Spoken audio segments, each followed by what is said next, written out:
Hey everyone, it's Ben Hardy here, and in today's video, I'm going to be reviewing the new GV80. Before we get in this video, as always, link to my car buying guide in the description down below. Let's get into it.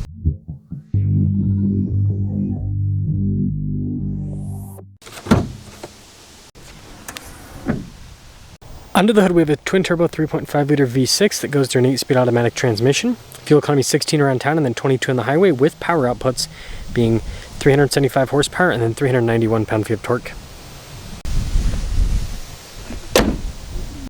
Before I move forward with this review, I do want to mention if you want to see more videos just like this, then I recommend you subscribe because I post content every single day. So starting with the hood, you guys can see how it's kind of raised there on either side, and then it dips down a little bit in the center. Really cool light design here with the turn signal indicators and the headlights. And then I love the grille as well. I think that's really sharp too. And then notice how it's darker there at the bottom. But yeah, overall, very elegant looking. Around the side here, our tire wheel setup is 265 by 40 by 22 in the front and over in the rear. And you can see here with the wheels, you've got the silver with the metallic gray, and it's cool how those kind of pop down a little bit. Love the painted fender flares. You guys can see with the turn signal indicators here on the side. And look at that trim all along the side as well. If you take a few steps back, there's a side profile.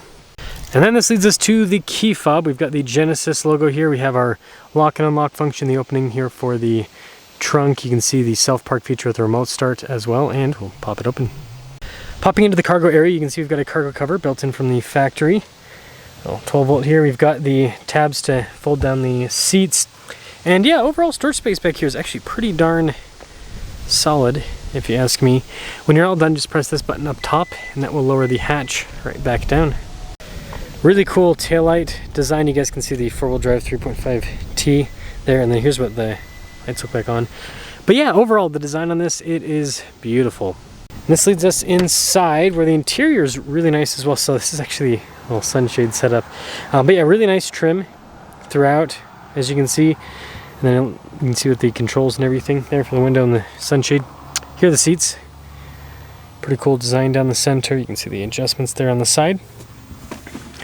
And then this seat is pushed back a little bit, but anyways, little storage pocket. We've got our heated and cooled seats for the second row. Brain fart there.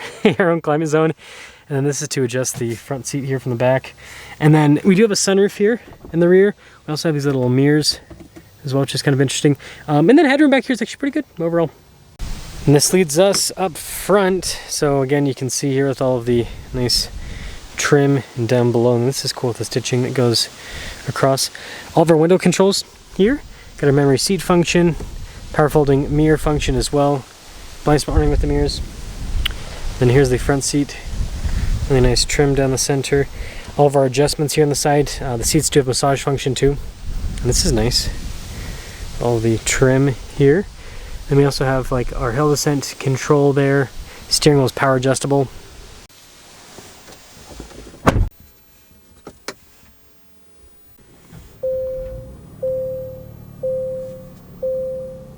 Here's a quick look at the steering wheel. You can see we've got nice trim all around. I like the stitching around the airbag cover as well. Paddle shifters here on the back for the 8-speed. Bunch of practical controls in the front, including for like adaptive cruise control, lane centering, and all of that. Traditional stocks here on the back. They have like a nice finish on the tips. And then fully digital gauge cluster here, which does kind of like a fun little thing here. It doesn't actually change the gauge cluster, but just like the actuation, the drive mode. I'll show you guys a little bit later, but I think it's pretty cool. Anyways, that's all. 360 camera system in reverse. You also have this cool exterior shot with it as well. Pretty fancy pants overall. And then as for the rest of the infotainment system, quick response time with the screen itself. It's all really easy to use and it's all connected in one unit here. But we do still have physical controls for the radio, also for the dual zone climate, heated and ventilated seats. It also has the perfume function as well, which you can turn up or down. It's kind of an interesting feature. And then we've got our little kind of like charging area here. And you notice it's kind of hard to see everything because there's so much glare in this section. Really nice trim here on like the crystal shifter and everything, but so much glare. Same thing here with the drive mode select. Like I can see it through the camera lens here, but if I try to look at it like with my own eyes, it's just blindingly bright. So anyway, center console. Let me see if I can give you guys an okay, so we'll look inside the center console. Do you guys see how bright that camera filter is? Just like, hopefully that gives you an idea. Anyways, there's a glove box, and then get a nice trim all over the dash and everything. Camera rear view mirror, fancy headliner, and then a big sunroof up front.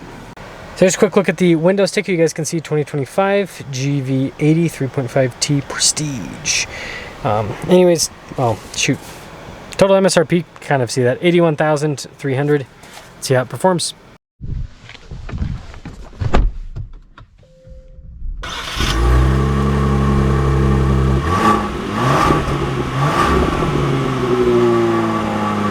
So quickly with visibility, over the hood there's a heads-up display, both mirrors. To the rest of the rear, it's solid. Let's set off. Oh, GV80. This is a really nice luxury SUV. So, a few things. First off, ride quality is great. It's really comfortable. Wind noise is pretty minimal. Overall road noise is pretty minimal. It still exists, but it just does a really good job with doing the luxury car thing, where it's just a comfortable cruiser. And on top of that, the interior is very beautifully done, and you know, touch points, they feel premium. And so at the same time that it drives very, very well, inside here it also feels very upscale. It feels really good. So you kind of get the best of all of it, which I really like. I really appreciate that. And it's got great power. We'll get an acceleration towards the end of the road here. But yeah, it's got really, really impressive power delivery. And, you know, not necessarily the greatest sound. I mean, you guys will hear that. But, you know, it gets the job done. It gets the job done, that's for sure. So, when you put it all together, it's a very pleasant experience with the drive, which, I don't know, I really appreciate. I think that that's the way that it ought to be, right? Some other stuff with this, I'm trying to think of the stuff that I don't really like. The dial sometimes is not always the most responsive, but it works most of the time, so I guess that's one thing. The dial set up with the shifter next to the infotainment system controls hasn't tripped me up once, so that's not a problem. The nannies, that's the thing that's annoying. Too many nannies. This thing constantly tells me to, like, it does the whole take a break thing, and it's like, no. it's so bad. The nannies on this car are a little bit too intrusive. You can turn off a lot of stuff, but still, I just think that they went a little bit too big brother with this one. So there's kind of that. Aside from that, I don't really have the key fob. Like, the buttons on the side are small, so sometimes it's kind of, you know, I have to look at the key fob every single time I see if I'm going to lock or unlock. I can't just feel to know. Even though they have like little grooves and stuff on some of it, it's still, yeah, it's just so small. So overall, it's a great car, and it's affordable for the segment that it's competing in. And, you know, I'm not a luxury car buyer personally. I kind of like this stuff to be more old school, a little bit more rugged.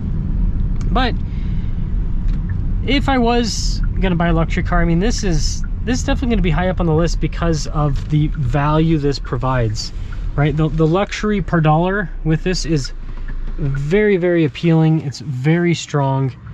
Yeah, I mean, you can't fault it. It's a really nice setup. It's really nice packaging, and it's quick. It's got good power. It's got good get up and go. So let me know what you guys think about the GV80, but I think that you should at least give Genesis a look the next time you are looking at buying a luxury SUV.